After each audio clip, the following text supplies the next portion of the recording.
તમે વાલ્મીકીની આંખથી પ્લીઝ એક વખત જુઓ. આ માણસ પક્ષાંતર કરે ને દગો દઈને આને છોડીને ખરા ટાઈમે નીકળી જાય. વિભીષણે રાવણની સાથે જે વાતો કરી છે, કોઈ પ્રજ્ઞાવાન પુરુષ વાત કરે એવું એને. પણ આજકાલ શું છે કે લોકો પોતાના કલ્પનથી રામાયણની વાતો એટલી બધી લખી નાખે છે. લખવું જોઈએ, શાખાઓ હોવી જોઈએ, કલ્પન હોવા જોઈએ, એની ના પણ મૂળિયું તો હોવું જોઈએ ને. એની શાખા પ્રશાખા હોય. હું બહુ સમજદારી અને જવાબદારી સાથે બોલી રહ્યો. વિભીષણનું પાત્ર 85 રામાયણની તો મેં તમને ઓલરેડી વાત કરી છે કે જેમાં મેં દર્શન કર્યું છે. વિભીષણ વૈષ્ણવ છે. તુલસીદાસજીએ તો એને 3 કહ્યું. વિભીષણને સજ્જન કહ્યું, વિભીષણને સાધુ કહ્યું, વિભીષણને સંત. એક જ માણસને 3 શબ્દો લાગુ પડે આવું પ્રમાણપત્ર વિભીષણને આપ્યું. વિભીષણ ભગવાનને શરણે આવે છે. અને કોણ આપણે રાજેશ્વરાનંદજી કહે છે, રાજેશ્વરાનંદજી કે રાવણને છોડીને આવ્યા એટલે વિભીષણ રામની પાસે આવ્યા ને ત્યારે કલંક લઈને આવ્યા. આજ સુધી કલંક ધોવાતું નથી કે એને દગો કર્યો. આવ્યા ત્યારે કલંક લઈને આવ્યા ને વિભીષણ ગયા ત્યારે લંક લઈને ગયા. લંકાનું રાજ તિલક. આવ્યા ત્યારે કલંક અને રામને મળીને પાછા ગયા ત્યારે લંક. આટલો મોટો ફાયદો કલંકને લંકમાં ફેરવીને. રાજેશ્વરાનંદજી એની વાત છે. એને યાદ કરું તો મને એ દેખાય ને હું હળવો ફૂલ થઈ જાઉં કે આપણું નથી, આ કોઈક બીજાનું વક્તવ્ય છે એમ કહી દઉં. આનંદ થયો છે. વિભીષણે પ્રભુનું શરણ લીધું. ભગવાને પૂછ્યું કે હવે લંકામાં જવા માટે શું કરીએ? કે મહારાજ આપના કુળમાં સમુદ્ર પૂજાય છે. 3 દિવસ તમે ઉપવાસ કરો, સમુદ્રને પ્રાર્થના કરો. એ જો કોઈ આપણને રસ્તો બતાવે તો આપણે બળનો ઉપયોગ ન કરવો. પ્રભુને આ વાત ગમી. લક્ષ્મણજીને જરાક ન ગમ્યું કે મહારાજ આવી રીતે આપણે નહીં, તમે મને હુકમ કરો ને હમણાં સમુદ્રને ખતમ કરી નાખો. આપણે અહીં 3 દિવસ એની પાસે ભીખ માંગવાની. ભગવાને કહ્યું એમ જ કરશું, પણ આપણે આપણી મર્યાદા ન છોડાય. દર્ભ પાથરી રામ સમુદ્રને કિનારે બેઠા છે. 3 દિવસ પૂરા થયા પણ સમુદ્રએ નમતું ન લીધું. અને પછી ભગવાને લક્ષ્મણને કહ્યું કે લક્ષ્મણ ધનુષ બાણ લાવ. મેં ઘણી વખત આપની પાસે ભગવાન રામ જ્યારે 3 દિવસ ઉપવાસ પર બેઠા ત્યારે ત્યાં કોઈ મકાન હતું કે ધનુષ બાણ આમ ખીલીએ લટકાવી દીધા હશે? ધનુષ બાણ તો બાજુમાં જ રામજી મૂક્યા હતા. એમાં એમણે લક્ષ્મણને કહ્યું કે લક્ષ્મણ તું ધનુષ બાણ લાવ. હવે ત્યાં જ મળ્યા હતા, ત્યાંથી રામજી ન લઈ લે.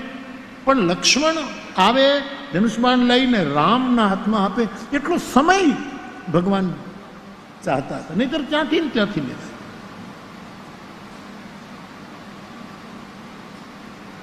શું કામ?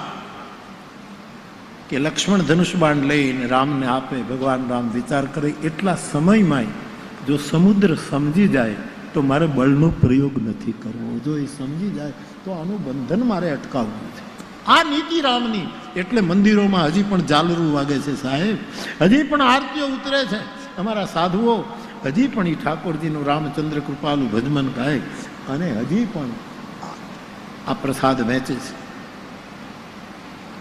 ભગવાને ધનુષ પર બાણ ચડાવ્યું. સમુદ્રમાં અગ્નિની જ્વાળાઓ જળચર ફળગવા માંડ્યા છે. બ્રાહ્મણનું રૂપ લઈને સાગર મોતીઓનો થાળ લઈ અને આવ્યો છે. આ સમુદ્ર છે ને એનામાં મોતી બહુ છે, પણ એ કોક આવું આવે ત્યારે એને ધરે. કાગબાપુના કલ્પન પ્રમાણે કાગબાપુ એમ લખે છે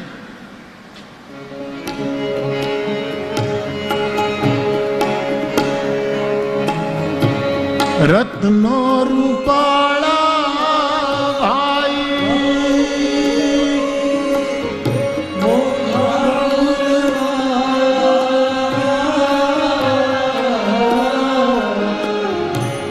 રત્નો રૂપાળા ભાઈ, મોઘા મૂલવાળા,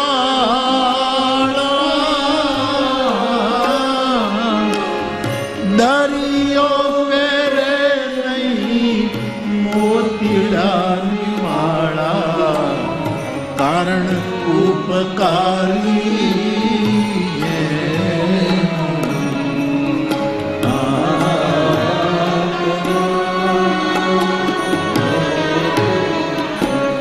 બ્રાહ્મણનું રૂપ લીધું એનો અર્થ શું થાય? બ્રાહ્મણ અકિંચન હોય છે. એના પેટાળમાં રૂપ ન ખૂબ, પણ અકિંચન બનીને બ્રાહ્મણ થઈને આવ્યું છે, વિપ્ર રૂપ લઈને આવ્યા. સાગર એટલો મોટો માણસ, ઉદાર માણસ, જેનું દરિયા જેવડી ઉદારતા હોય, એની પાસે તો કોઈક શ્રેષ્ઠનું સન્માન કરવા માટે લઈ જાય. આ સાગર પણ છે, સાગર પણ, કારણ કે ઉપકારી એનો આત્મા, એનો આત્મા. પરોપકારાય વહંતી નદ્યા પરોપકારાય વિભાતિ સૂર્ય. સુભાષિતકાર કહે પરોપકાર. રત્નોનો થાળ ભરી અને સમુદ્ર આવે છે બ્રાહ્મણના રૂપમાં, અને ભગવાનને કહે છે, મહારાજ તમે મને હળગાવી દેશો તો અસંખ્ય પ્રાણીઓનો નાશ થશે, પરંતુ મારો એક સુઝાવ છે, મારી જડતા કે મેં તમને સમયસર જવાબ, કારણ કે અમે 5 તત્વો જડ છીએ, અમે દંડ વગર માનતા નથી, માફ કરજો પ્રભુ. મેં સાંભળ્યું છે કે તમારી સેનામાં નલ નીલ નામના 2 બંદર છે. એને બચપણમાં ઋષિનો આશીર્વાદ મળ્યો છે કે તમારા હાથે પથ્થર. આ નલ નીલ છે ને એક ઋષિના આશ્રમમાં રહેતા. હવે વાનર તો ચંચળ હોય, એ ઋષિ બિચારો શાલિગ્રામની પૂજા કરી અને ફળાહાર કરવા જાય એટલે 2 વાંદરા શાલિગ્રામને લઈને નદીમાં નાખી. પછી આખો દિવસ ડૂબકી ડોલ રમે ઋષિ તળાવ, અને માંડ માંડ શાલિગ્રામ ગોઠવે. પછી હાંજે વાંદરાઓને દેખાય નહીં એટલે શાંતિ. વાંકે સવાર થાય, શાલિગ્રામને સ્નાન કરાવે, ચંદન લગાવે, ફૂલ લગાડે, ભોગ લગાડે, અને પછી બાપજી કાંઈક પોતાની સાધનામાં કે જે કાંઈ યજ્ઞ કરવા બહાર જાય ત્યાં પહેલા વાંદરાઓ આવે, આવીને શાલિગ્રામને ઉપાડીને દરી. આ રોજનો ઉપાધિ થઈ. પછી ઋષિને એમ થયું કે એક વખત એને એમ થયું કે હવે શું કરવું, હું મહાત્મા છું, મારે શ્રાપ તો ન પાય, પણ જાઓ મારે આ ડૂબકી ડોલ રડવી પડે ને તળિયેથી ગોતવા પડે. તમે જે પથ્થરને અડશો નહીં તરશે, ડૂબશે નહીં, આવો આશીર્વાદ. તો તમારા નલનીલ વાનર પથ્થરને હાથ અડાડી નાખીને સેતુ બનાવો ને પ્રભુ, તો હું પણ મદદ કરીશ. મારા જળચરો બહાર આવશે, એના માથા ઉપર પગ મૂકી મૂકીને આપ દેજો. મહારાજ રામનું કામ હોય ને તો આખું અસ્તિત્વ મદે આવે, હરામના કામમાં જ કોઈ હારે નહીં આવે. આખું અસ્તિત્વ કામે લાગ્યું છે સાહેબ, રામ કાર્ય છે. ભગવાનને આ વાત ગમી છે કે સેતુ બાંધીએ, અને તુલસી સુંદરકાંડનો વિરામ આપતા છંદ લખી નાખે છે.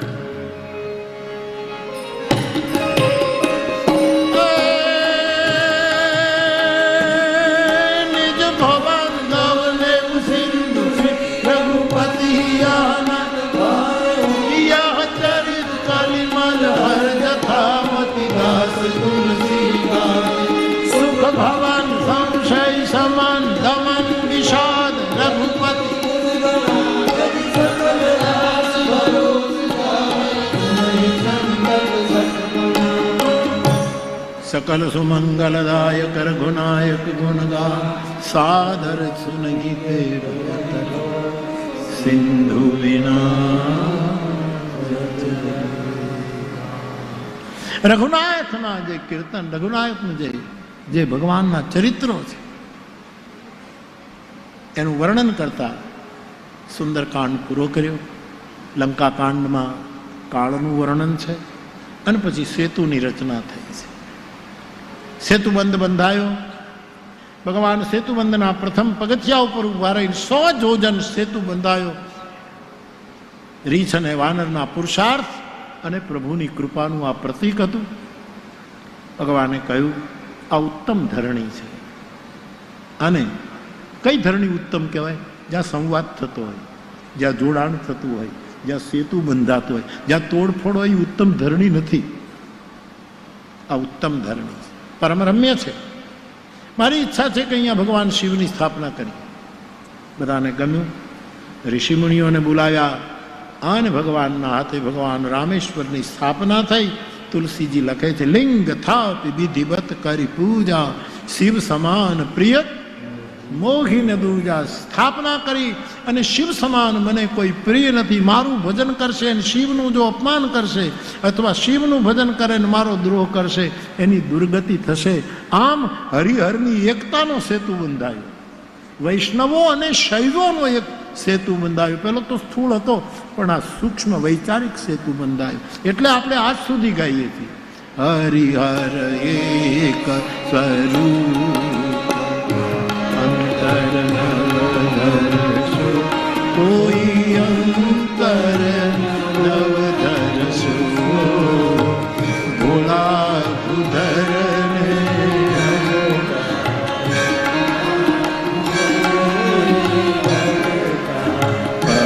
સાગર તરસુ. ઓમ હર હર આરતી અખંડ પ્રકાશ જે ભાવે કાશી શિવ સન